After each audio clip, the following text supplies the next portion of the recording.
Hello hi everyone అండి. మారుతి సాహితీ channel ప్రేక్షకులకు స్వాగతం సుస్వాగతం అండి. మనము నిన్నటి పరుగు నావెల్లో నిన్నటి ఎపిసోడ్లో రాంబాబు సరోజ వాళ్ళ ఇంటికి వెళ్ళడము, వాళ్ళ నాన్నగారిని వాళ్ళ అన్నయ్యని పరిచయం చేసుకోవడం, తర్వాత ఆ పని మనిషి రామయ్య ఇచ్చినటువంటి మర్యాదలన్నీ స్వీకరించడం, తర్వాత తను చెప్పదలుచుకున్న విషయము సరోజతో వివరంగా చెప్పడం నిన్నటి ఎపిసోడ్లో జరిగింది కదండి. ఈరోజు ఎపిసోడ్లో ఏం జరగబోతుందో వెళ్దామా అండి నా వెళ్ళలోకి. నీలిమ జ్ఞాపక చిహ్నం. వాళ్ళిద్దరి మధ్య నిశ్శబ్దం తాండవిస్తోంది. అతను నిశ్శబ్దంగా రోధిస్తున్నాడు. ఆమె అతని వైపు జాలిగా చూస్తూ కూర్చుంది. కాసేపైన తర్వాత అతను టవల్తో కళ్ళు తుడుచుకున్నాడు. సారీ రంగనాథరావు గారు, నీలిమ మరణ వార్త వినగానే నేను షాక్ తిన్నాను. అసలు నమ్మలేకపోయాను ఆ వార్తని. మా ఫ్రెండ్ ద్వారా విషయం తెలియగానే మీ దగ్గరికి వచ్చాను.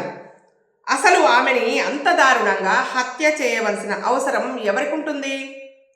ఆమెకి శత్రువులు ఎందుకుంటారు అసలు? అంది సరోజ. మాకెవరూ శత్రువులు లేరండి సరోజ గారు. ఈ హత్య కేవలం నగల కోసం జరిగి ఉంటుంది.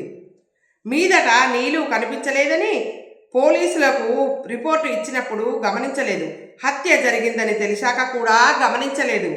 కానీ ఇందాక సాయంత్రం బీర్వాలో చూస్తే నీలిమ గాజులు, నెక్లెస్లు, ఉంగరము కనిపించలేదు. ఈ విషయం నేను పోలీసులకి ఇందాకే చెప్పి వచ్చాను అన్నాడు రంగనాథరావు. హంతకుడి గురించి ఏమైనా తెలిసిందా? లేదు, వాళ్ళకి సంబంధించిన ఆధారాలు ఏవి ఇంతవరకు దొరకలేదు. వాళ్ళ వేలిముద్రలు కూడా ఎక్కడా మనకు లభించలేదు. కత్తుల మీద కూడా లేవు. బహుశా పొడిచిన తర్వాత కత్తిపిడిని ఏ జేబురుమాలతోనో తుడిచివేసి ఉంటారు. నీలిమ శవం ఊరి బయటికి ఎలా వచ్చింది?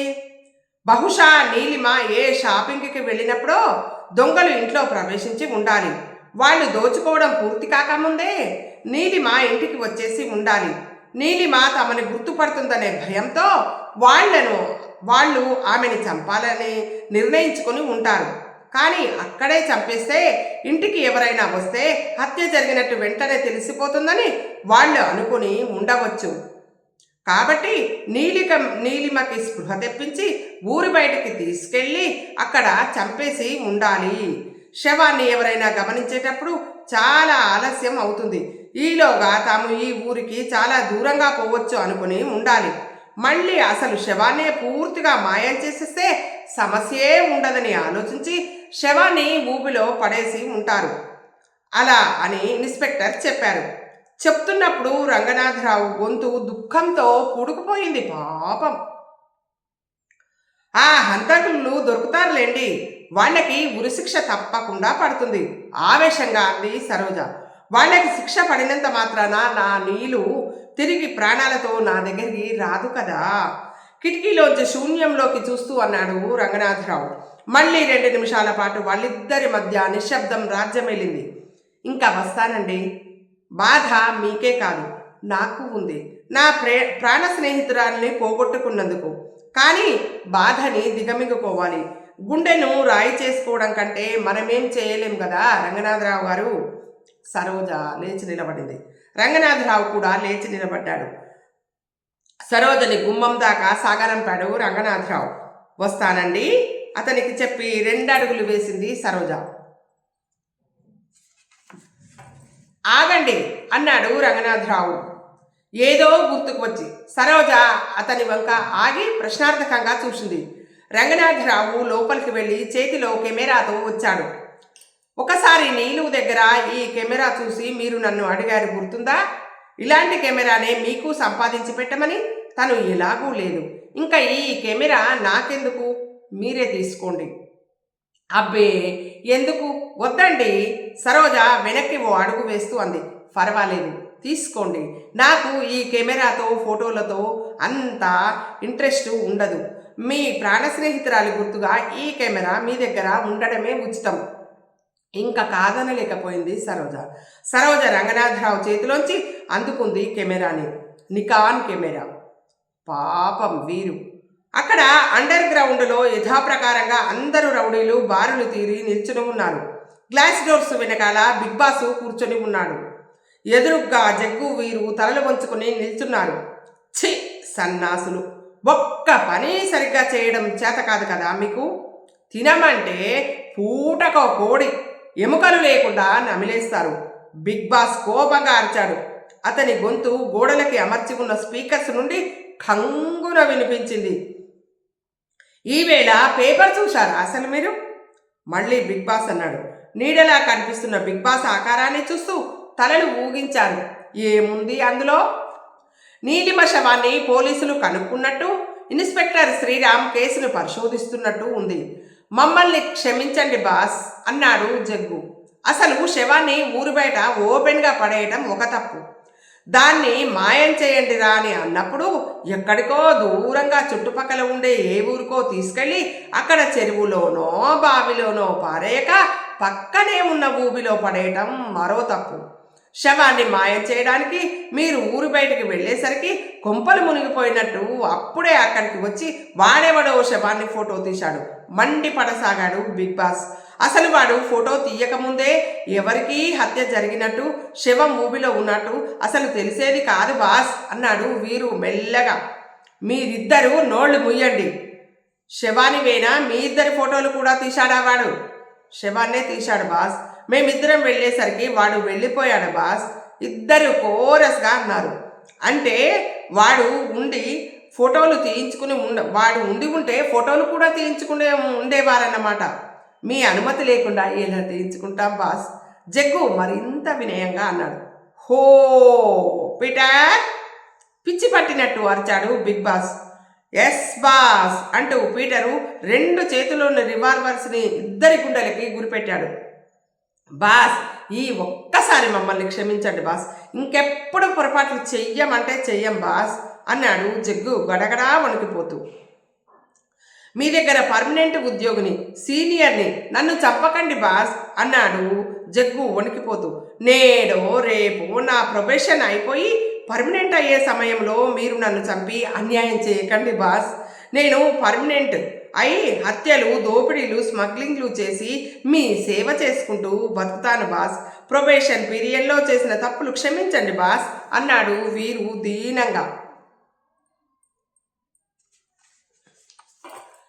ఈ ఒక్కసారి వదిలేద్దాం బాస్. హత్య చేసిన తర్వాత వీళ్ళు పోలీసులకి ఏ విధమైన క్లూలు వదలలేదు కాబట్టి వీళ్ళు పట్టుబడడం, తద్వారా తన ఆచూకీ పోలీసులకు దొరకడం జరగదు బాస్. మన ఆచూకీ పోలీసులకు దొరకడం జరగదు బాస్ అన్నాడు జాకాల్.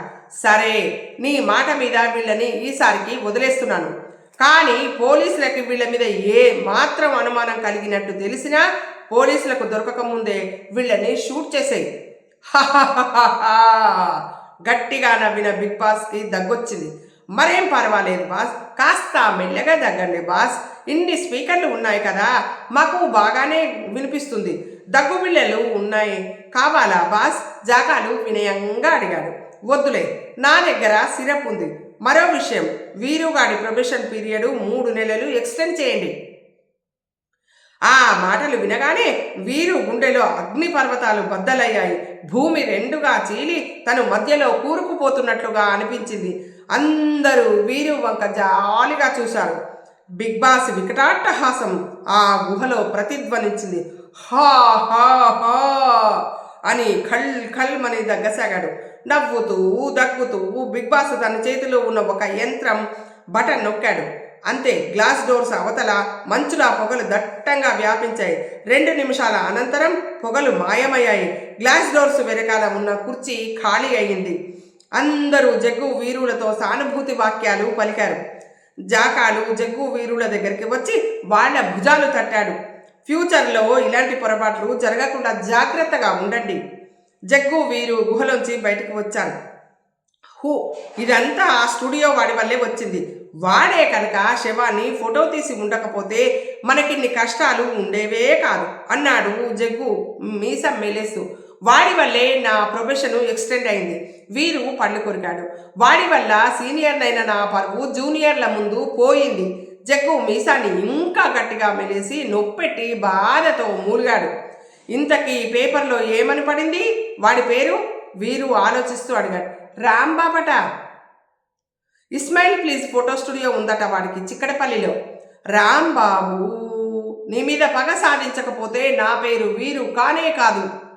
వీరు పిడికిళ్ళు బిగించాడు. జగ్గు కూడా పిడికిళ్ళు యథాశక్తి బిగించాడు. 4 రోజులు గడిచాయి.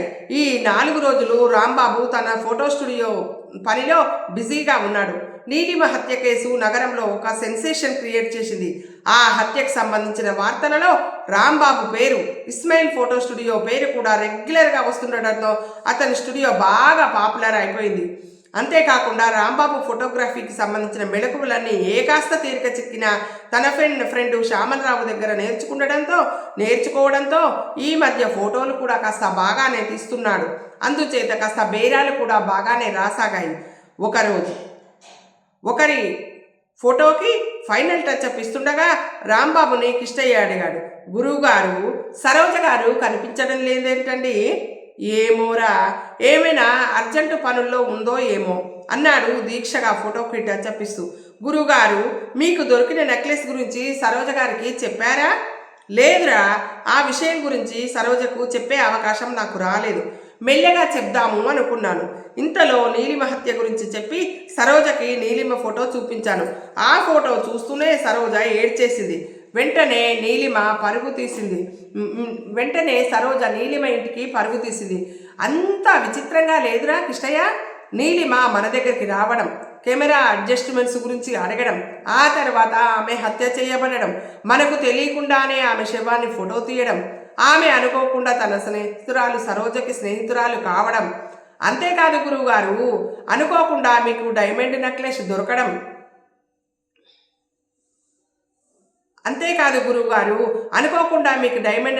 దొరకడం, దాన్ని అమ్మేసి ఆ డబ్బుతో స్టూడియోని ఇంకా డెవలప్ చేద్దాం గురువుగారు.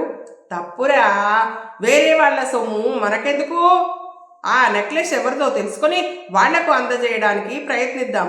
మనకు నెక్లెస్ సొంతదారు దొరకకపోతే అప్పుడు దానిని ఏం చేయాలో ఆలోచిద్దాం. ఈ పోలీసుల చేతికిస్తే అది నెక్లెస్ చేరాల్సిన వాళ్ళకి చేరుతుందో లేదో. అన్నట్టు ఈవేళ పేపర్లో చూసావా? ఎవరైనా నెక్లెస్ పోయిందని ప్రకటన ఇచ్చారేమో? లేదండి, ఈవేళ కూడా అలాంటి ప్రకటన ఏమీ రాలేదండి అన్నాడు కిష్టయ్య. రాంబాబు ఒక్క క్షణం ఆలోచించి తల విదిలించాడు. గురువుగారు, ఓ మంచి ఐడియా అన్నాడు కిష్టయ్య హఠాత్తుగా.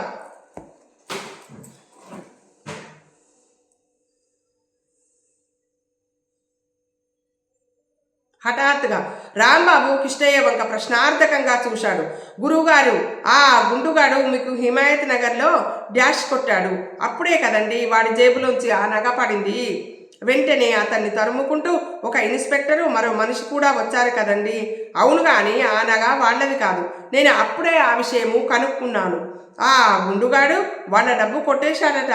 కానీ గురువుగారు, ఆ గుండుగాడి జేబులో అప్పుడు నగ ఉంది కాబట్టి దాన్ని అప్పుడే మరో చోట కొట్టేసి వస్తూ ఉండవచ్చు. వాడు హడావిడిగా వస్తూ మిమ్మల్ని డాష్ కొట్టాడు కాబట్టి అప్పుడే ఎక్కడో కొట్టేసి వస్తున్నాడు అన్నమాట. అంటే నగ పోగొట్టుకున్న వాళ్ళు తప్పకుండా తమకి దగ్గరలో ఉన్న పోలీస్ స్టేషన్లో ఆ విషయం రిపోర్టు ఇచ్చి ఉంటారు. అంటే హిమాయత్ నగర్ పోలీస్ స్టేషన్లో అన్నమాట. మీరు హిమాయత్ నగర్ పోలీస్ స్టేషన్కి ఫోన్ చేస్తే తెలిసిపోతుంది అన్నాడు కిష్టయ్య హుషారుగా. Good idea. రాంబాబు కిష్టయ్య భుజం తట్టి పక్కనున్న ఫ్యాన్సీ షాప్కి వెళ్ళాడు. షాపు యజమాని పర్మిషన్ తీసుకొని డైరెక్టరీలో Himayat Nagar police station number తీసి డయల్ చేశాడు. మళ్ళీ కన్ఫ్యూజన్.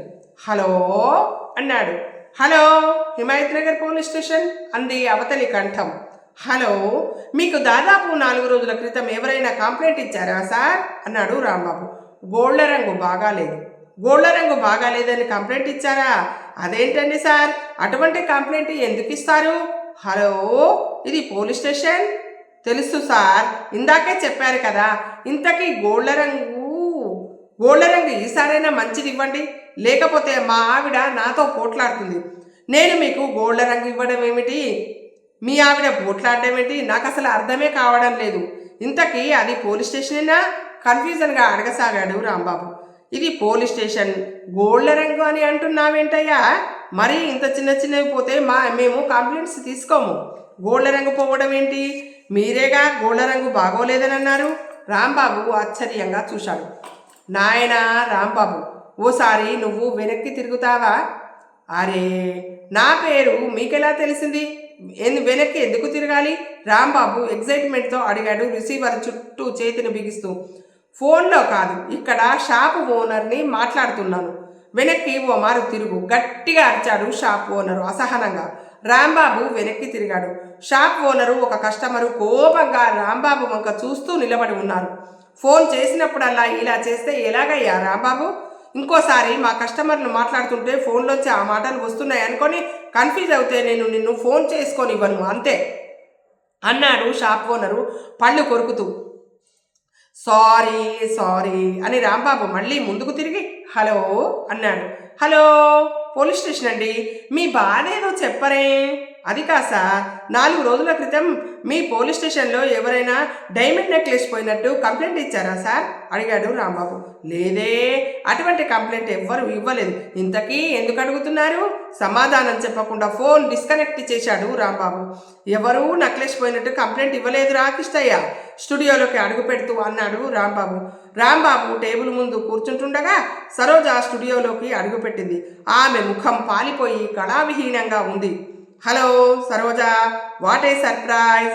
ఈ 4 రోజులు ఏమైపోయావు అన్నాడు రాంబాబు సరోజని చూస్తూనే. సరోజ బదులు ఏమి చెప్పకుండా నీరసంగా ఒక నవ్వు నవ్వి రాంబాబు ఎదురుగా వచ్చి కూర్చుంది. రాంబాబు ఆమె ముఖంలోకి పరిశీలనగా చూశాడు. ఏంటి అలా ఉన్నావు? ఒంట్లో బాగోలేదా? ఓ, నీతో ఓ ముఖ్యమైన విషయం మాట్లాడాలి, బయటికి రాగలవా అంది సూటిగా రాంబాబు ముఖంలోకి చూస్తూ సరోజ. ఆమె ముఖం చూస్తుంటే జరగకూడనిదేదో జరిగిందని అనిపించింది రాంబాబుకి. వస్తాను, ఇప్పుడే రావాలా అన్నాడు. రాంబాబు లేచి నిలబడ్డాడు. సరోజ కూడా లేచి నిలబడింది. ఒరే కిష్టయ్య, కాస్త జాగ్రత్తగా కనిపెట్టుకుని ఉండు అన్నాడు రాంబాబు గుమ్మం వైపు అడుగులు వేస్తూ. అలాగే గురువుగారు, మీరెళ్ళిరండి అన్నాడు కిష్టయ్య వాళ్ళ కూడా గుమ్మం దాకా వాళ్ళను బయటికి పంపిస్తూ. కల నిజమాయగా సరోజ రాంబాబు ఇందిరా పార్కుకు వెళ్ళి ఒక మూల కూర్చున్నారు. చెప్పు అన్నాడు రాంబాబు. సరోజ నిమిషం పాటు మౌనంగా ఉండి హఠాత్తుగా అడిగింది, నా గురించి నీ అభిప్రాయం ఏంటి? అభిప్రాయం అంటే అసలు నా మనసులో అదే, నువ్వు నీ మీదే నా అభిప్రాయం తడబడుతూ అన్నాడు రాంబాబు. చెప్పడానికి అలా భయపడతావే, నీ అభిప్రాయం చెప్పు అంది సరోజ రాంబాబు చేతిని తన చేతిలోకి తీసుకుంటూ. రాంబాబు ఒళ్ళు జిల్లుమంది. నువ్వు మంచిదానివి అన్నాడు మెల్లగా. ఎందుకు అడిగింది సరోజ. రాంబాబు ఆలోచించాడు. ఏం చెప్పాలో తోచలేదు. అవును, ఎందుకు మంచిది? నువ్వు ఇలా నన్ను తికమక పెట్టే ప్రశ్నలే వేస్తే ఎలా అన్నాడు చిరుకోపం ప్రదర్శిస్తూ. మంచి అంటే మంచే, అంతే. పోనీ ఇది చెప్పు, నేను మంచిదానిని కనుకనే నాతో పార్కులకి హోటళ్ళకి వస్తున్నావా? రాంబాబు అవును అన్నట్టు తల ఊపాడు. అంటే మంచమ్మాయి అని నీకు ఎవరనిపించినా వాళ్ళతో పార్కులకి షికార్లకి వెళ్ళిపోతావా? రాంబాబు కంగారు పడ్డాడు. ఆహా కాదు, నీతోనే వెళ్తాను. నాతోనే ఎందుకు? మా లక్ష్మి కూడా మంచిదే, దాంతో కూడా వెళ్ళు. రేపు నీ స్టూడియోకి వచ్చి నేను కలవమంటాను, దాన్ని కూడా పార్కుకు తీసుకొని వెళ్ళు. వద్దు వద్దు వద్దు, మంచిదైనంత మాత్రాన పార్కుకు తీసుకెళ్ళాలా? మరి నాతో మాత్రం పార్కులకి అక్కడికి ఇక్కడికి ఎందుకు? నువ్వు వేరు, నువ్వంటే నాకు ఇష్టం, నీకు కిష్టయ్య అంటే కూడా ఇష్టం, అలాగేనా? వేరేగా. సరోజ నవ్వింది. ఆ ఇష్టాన్ని ఏమంటారు? ఏమో, ప్రేమ అంటారు. అంటే లవ్, మొహబ్బత్. రాంబాబుకి కొత్తగా అదో మాదిరిగా గమ్మత్తుగా అనిపించింది. సరోజ వంక మెల్లగా చూశాడు. ఆమె పెదాలే కాదు, కళ్ళు నవ్వుతూ ఉన్నాయి. నాకు కూడా నువ్వంటే ఇష్టం, I love you. Saroja Rambabu అరచేతిని తన 2 చేతుల్లోకి తీసుకుంటూ అంది. రాంబాబు ఇక తన ఆనందాన్ని పట్టలేకపోయాడు. యాహూ అని గట్టిగా అరిచాడు. ఆ కేకకి పార్కులో వేరుశనగ పప్పు, ఐస్ క్రీమ్స్ అమ్ముకునే కుర్రాళ్ళు అక్కడికి పరిగెత్తుకుని వచ్చారు. నాకు కూడా నువ్వంటే ఇష్టం, ఐ టు లవ్ యూ అన్నాడు రాంబాబు పరవశంగా కళ్ళు మూసుకుంటూ. అయితే నా దగ్గరే కొనండి సార్ అన్నాడు వేరుశనక్కాయలు అమ్ముకునే కుర్రాడు. చెస్ నోర్మోయ్, బాబుగారికి నేనంటే ఇష్టం, ఆ మాట నాతో అన్నారు కదా సార్, మీరు ఐస్ క్రీమ్ నా దగ్గరే కొంటారు కదూ అన్నాడు ఐస్ క్రీమ్ కుర్రాడు వేరుశనక్కాయలు అమ్ముకునే వాడిని వెనక్కి తోసేస్తూ. నా దగ్గరే కొంటారు, ఆయనకి నేనంటేనే ఇష్టం. కాదు కాదు, నా దగ్గరే కొంటారు. ఇద్దరూ కొట్లాడుకోసాగారు. నేను ఎవ్వరి దగ్గర కొనను, పోండి. నాకు ఈమె అంటే ఇష్టం, మీరు కాదు. రాంబాబు కసురుకున్నాడు. ఆవిడ గారేమి అమ్ముతారో అని అనుకుంటూ అమ్ముకునే వాళ్ళు వెళ్ళిపోయారు అక్కడి నుండి. ఇందాకటి నుండి ఈ తతంగం అంతా పార్కులో వీళ్ళ వెనకాలే ఓ మూల ఉన్న పొద వెనుక నుండి 2 జతల కళ్ళు గమనిస్తున్నాయి. ఆ 2 జతల కళ్ళు ఎవరివో కావు, జగ్గు వీరులవి. వాళ్ళు ఫోటో స్టూడియో నుండి వీళ్ళను ఫాలో అవుతూ వచ్చారు. వీరు తన చారల బనిను మెడ ముందుకు లాక్కుని థూ థూ అన్నాడు. అంత గట్టిగా అరిచాడు. మనల్ని చూసి కాదు కదా. జగ్గుకి చిరాకు కలిగింది. మళ్ళీ అదే కూత, వాణ్ణి అదే చేసేస్తా ఇది చేసేస్తా అని మాట్లాడతామే. వాణ్ణి ఎక్కడో చూశాను. ఎక్కడబ్బా? వీరు గుండు గోక్కుంటూ ఆలోచించసాగాడు. మనం త్వరగా ఒక నిర్ణయం తీసుకోవాలి అంది సరోజ. దేని గురించి? రాంబాబు అడిగాడు. మన పెళ్లి గురించి. రాంబాబుకి ఆనంద ప్రవాహంలో మళ్ళా కట్టలు తెంచుకోకుండా అందులో ప్రవాహంలో కొట్టుకుపోవడం తన వంతైంది. యాహూ! ఈసారి మరీ గట్టిగా అరిచాడు. అక్కడ పొద వెనకాల థూ థూ దిక్కుమాలిన అరుపులు. ఉలిక్కిపడి చస్తున్నా అన్నాడు వీరు విసుక్కుంటూ. వాడేదో అందమైన అమ్మాయి పక్కన ఉండటం చేత సంతోషం పట్టలేక అలా కేకలేస్తున్నాడు. అంత మాత్రం చేత నువ్వు ఇలా ఉలిక్కిపడి చావాలా? జగ్గు వీరు మీద విసుక్కున్నాడు. మన ప్రేమకు అంకురార్పణ జరిగిన ఈ శుభ సమయంలో మనం నోరు తీపు చేసుకోవాల్సిందే. పద హోటల్కి వెళ్దాం అన్నాడు రాంబాబు లేచి నిలబడుతూ. సరోజ కూడా లేచి నిలబడింది. పార్కులోనే మరో మూల పొద వెనుక నుండి మరో జత కళ్ళు వీళ్ళని గమనిస్తున్నాయి. ఆ కళ్ళు నాగరాజువి. వాణ్ణి పొడి చేస్తా అన్నాడు నాగరాజు జేబులోంచి మడత కత్తి తీసి మడత విప్పి బొటనవేలుతో కత్తి పదును చూసుకుంటూ బొటనవేలు నోట్లో పెట్టుకున్నాడు. నాగరాజు వేలు తెగింది. పార్కులోంచి బయటకు వచ్చిన రాంబాబు సరోజ ఇద్దరు ఆటో ఎక్కారు. ఆటో రివ్వున ముందుకు దూకింది. ఆ ఆటో వెనకాలే రాజుతో మోటార్ సైకిల్ మీద నాగరాజు, ఆ వెనకాల బుల్లెట్ మీద జగ్గు వీరు బయలుదేరారు. ఇది ఈరోజు ఎపిసోడ్ అండి. ఈ ఎపిసోడ్ మీకు నచ్చినట్టయితే లైక్ చేయండి, షేర్ చేయండి. మన మారుతి సాహితీ ఛానల్ని సబ్స్క్రైబ్ చేయండి. మనందరము ఆనందంగా, ఆరోగ్యంగా, సుఖంగా, సంతోషంగా, ఎప్పుడు ప్రశాంతంగా ఉండాలని మనస్ఫూర్తిగా ఎప్పుడు కోరుకునే మీ మారుతి సాహితీ ఛానల్ అండి. రేపటి ఎపిసోడ్లో మళ్ళీ మనం కలుసుకుందామండి.